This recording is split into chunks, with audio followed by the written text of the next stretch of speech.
hola a todos chicos y chicas, bienvenidos a un nuevo vídeo para mi canal, bienvenidos otra vez a Historias del Mundo y estamos con un nuevo vídeo que va a ser completamente diferente a los que he hecho hasta ahora, porque sobre todo hasta ahora me he centrado en hablar un poco sobre la Segunda Guerra Mundial, también he hecho algún vídeo sobre Roma, cosas así.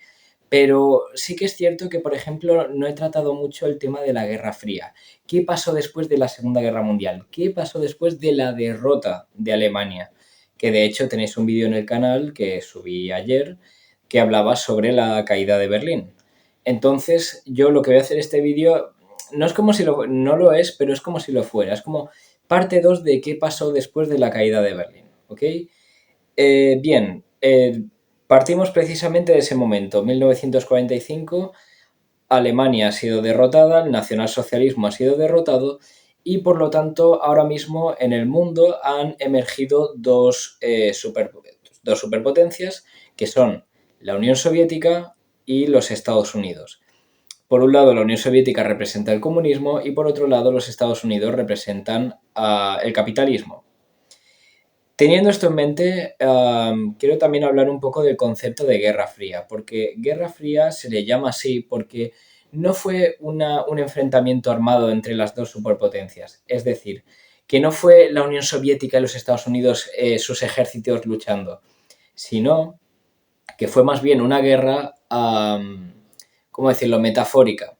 Una guerra donde se enfrentarían más en lo social, en lo económico, a ver quién puede controlar más países y llevarlo para su ideología, a ver quién puede, si hay una guerra entre dos países, yo apoyo a este bando y tú apoyas a este para que se enfrenten, y así nos estamos enfrentando directamente, indirectamente. Básicamente se trata de eso, de ir atacándose a las espaldas, ¿vale? Por eso se llama Guerra Fría, lo digo para que no esperéis grandes batallas ni nada de eso, ¿ok? Entonces, como he dicho, partimos de que Alemania ha sido derrotada y ha sido dividida en 4 trozos. La parte para los franceses, la parte para los ingleses, la parte para los americanos y la parte para la Unión Soviética, que es la que prácticamente hizo todo el trabajo en la Segunda Guerra Mundial. Bien, el problema es que la Unión Soviética no quería que los Estados Unidos y los aliados de Occidente estuvieran en Berlín y por lo tanto eso da comienzo a la primera crisis que empieza, que está entre 1948 y 1949, donde la Unión Soviética hace un bloqueo en toda la ciudad para de alguna manera matar a la población de Berlín de hambre. Entonces los aliados, para solucionar este problema, hicieron un puente aéreo. Un puente aéreo básicamente consiste en mandar alimentos por aire, ¿vale? O sea, literalmente tirarlos en paracaídas. Y así es como la población de Berlín pudo subsistir durante casi un año. Entonces, dicho esto y presentado un poco la primera crisis, vamos a hablar de ambos bloques, tanto del capitalista como del comunista. Vamos a hablar de las dos organizaciones que representan a cada uno. Por el lado capitalista, en 1949 Estados Unidos crea la OTAN, que es la que tiene a todos los países, engloba a todos los países del bloque occidental.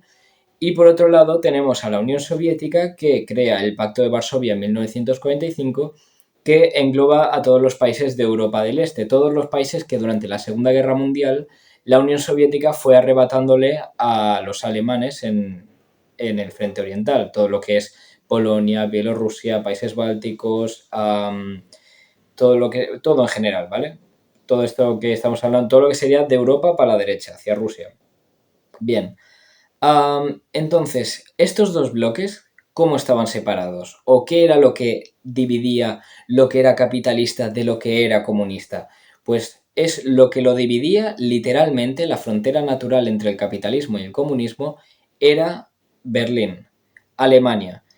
De hecho, el presidente de Inglaterra, Winston Churchill, usaría el término telón de acero para referirse a lo que sería la división entre estos ambos bloques. También es cierto que, bueno, Estados Unidos hizo el Plan Marshall, que era para darle dinero a los países para que pudieran comprarle a ellos recursos y pudieran recuperarse después de la guerra. También es cierto que los soviéticos hicieron el suyo propio para que los países del este también se pudieran recuperar. Básicamente intentaron reactivar la economía de Europa, tanto occidental como oriental.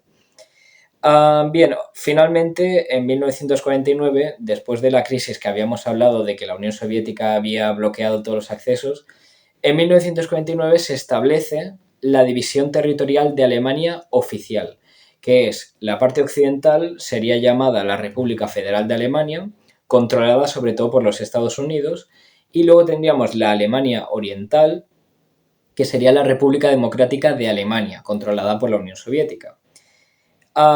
Dicho esto, luego también una cosa importante de la Guerra Fría sería la guerra armamentística y la guerra espacial. La guerra armamentística sería la lucha entre la Unión Soviética y los Estados Unidos por desarrollar armas muchísimo más potentes, pero sobre todo la guerra o la carrera espacial, mejor dicho, sería una guerra entre ambas superpotencias sobre quién era el primero en llegar al espacio. Entonces, en 1957, la Unión Soviética lanza el Sputnik 1, que sería el primer satélite artificial en llegar o sobrepasar de la Tierra, llegar al espacio. Luego, en 1961, Yuri Gagarin sería el primer astronauta soviético en salir al espacio. Y por último, en 1969, el Apolo 11 aterriza en la Luna y con esto concluyendo la carrera espacial y con los Estados Unidos llegando a la Luna antes que la Unión Soviética, que es el famoso aterrizaje de Neil Armstrong, ¿vale? Entonces, dicho esto, tenemos luego el tema de las guerras indirectas y el espionaje. Algo que no he mencionado yo al principio del vídeo, pero que tiene que ver con lo que he estado diciendo. ¿Verdad que es cierto que he dicho que no era una guerra directa, sino que todo iba a las espaldas? También una cosa muy importante que tendrá mucha importancia durante la Guerra Fría será lo que son las agencias de inteligencia, el espionaje. La CIA por un lado de los Estados Unidos y el KGB por otro lado el de la Unión Soviética. Ambos intentarían sabotearse el uno al otro para tomar el control de los diversos países del mundo, ya no solo de Europa, sino del mundo también. Entonces, sí que es verdad que hubieron 3 guerras en total en las que la Unión Soviética apoyó a un bando y los Estados Unidos apoyaron al otro, y mientras se estaban enfrentando indirectamente, mientras se estaban enfrentando los bandos, por ejemplo, Vietnam del Norte, Vietnam del Sur, pues Vietnam del Sur estaba apoyado por los Estados Unidos y Vietnam del Norte por la Unión Soviética. Y mientras Vietnam del Norte y Vietnam del Sur se estaban enfrentando, en realidad era la Unión Soviética y los Estados Unidos los que se estaban peleando de manera indirecta. ¿Okay? Entonces, las 3 guerras indirectas que habíamos explicado, la primera es la guerra de Corea, entre Corea del Norte y Corea del Sur, ¿vale? Corea del Norte, la Unión Soviética, Corea del Sur, los Estados Unidos. Esta fue una guerra que acabó en tablas, por así decirlo, en empate. Luego tenemos la guerra de Vietnam, que esta fue una guerra que sí que ganó la Unión Soviética, la cual apoyaba a Vietnam del Norte. Y luego tenemos la guerra de Afganistán, que también la ganó la Unión Soviética a los Estados Unidos, ¿vale? Ahora vamos a hablar sobre momentos de máxima tensión durante la Guerra Fría que podían haber provocado una tercera guerra mundial o una guerra nuclear directamente.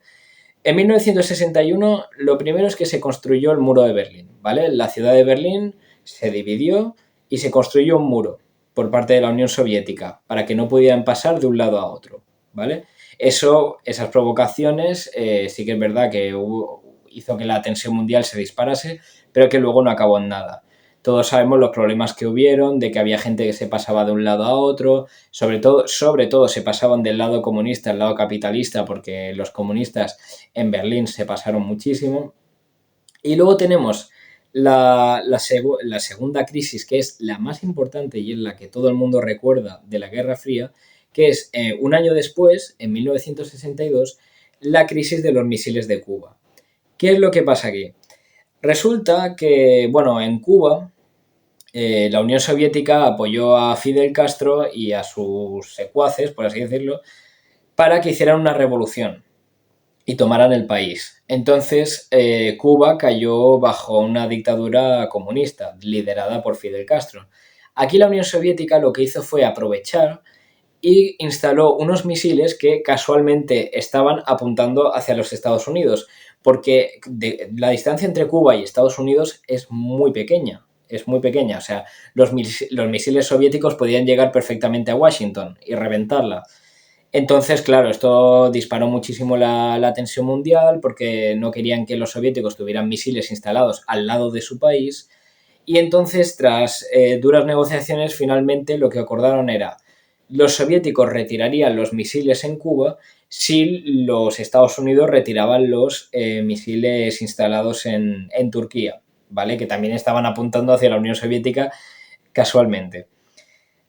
Ahora, habiendo hablado sobre la carrera armamentística, la carrera, bueno, la carrera por llegar al espacio, habiendo hablado un poco sobre las crisis, sobre quiénes se enfrentaban y todo eso, vamos a hablar sobre la parte final, la etapa final de la Guerra Fría. En 1985, Mikhail Gorbachev, que por cierto fue el último líder oficial de la Unión Soviética, cuando vio que la Unión Soviética ya se estaba empezando a caer a pedazos, ya no podía aguantar, porque claro, pensar que la Unión Soviética controlaba todos los países del este. Y cuando los tienes tan reprimidos durante tantos años, al final se empiezan a rebelar y la Unión Soviética ya no tenía ese puño de acero que tenía antes. Entonces lo que hace Mikhail Gorbachev es implantar dos directrices que son bueno, son reformas, son unas reformas que son la perestroika y la glasnost, que básicamente, de alguna manera u otra, por decirlo así sencillo, es como un intento de que la Unión Soviética se salga de ese marco comunista, que empiece gradualmente a pasarse a lo que es el capitalismo, ¿ok? Entonces, eso lo que hace es que, como he dicho antes, la Unión Soviética empieza a perder su esencia, empieza a tener problemas económicos, ya no puede aguantar todos los países que tenía bajo su dominio. En 1989 finalmente cae el muro de Berlín y Alemania se vuelve a reunificar. Y finalmente en 1991 la Unión Soviética, después de todos los problemas sociales y económicos que estaba teniendo, cae, cae porque es que ya, no, ya era insostenible. Y entonces así es como terminaría la Guerra Fría, con los Estados Unidos como vencedores, por así decirlo, porque el sistema comunista duró menos y acabó colapsando que el sistema capitalista impuesto por los Estados Unidos, sobre todo en Europa Occidental. Y bueno, espero que os haya gustado el vídeo. Si tenéis alguna duda o cualquier cosa, decírmelo. Y no os olvidéis de suscribiros a mi canal porque necesito comer de esto. Y bueno, pues nada, pues nos vemos en el próximo vídeo. Adiós.